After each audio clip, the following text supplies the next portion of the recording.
Vêtu de son uniforme de militaire, son bâton de maréchal sous le bras et la main sur le Coran, le général Abdel Fattah al-Burhan prête serment.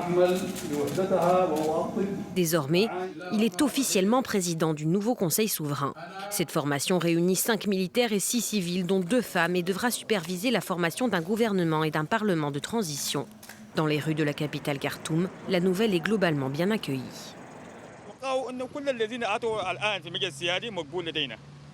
Nous acceptons tous les membres du Conseil souverain. Le peuple soudanais, le Conseil militaire ou les forces de la liberté et du changement ont accepté tous les membres. Maintenant, nous pouvons dire que les gens sont satisfaits de ce qui s'est passé.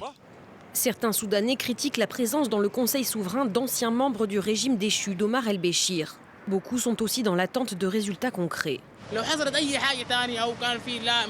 Si à l'avenir nous ne voyons aucune évolution, nous organiserons sûrement une autre révolution pour renverser ce conseil, comme nous l'avons fait auparavant avec Omar el-Béchir. Pacifier le pays, redresser une économie exsangue, les défis ne manquent pas pour les nouvelles institutions de transition. Il faudra aussi parvenir à réintégrer l'Union africaine qui avait suspendu le Soudan après la répression sanglante des manifestations en juin dernier.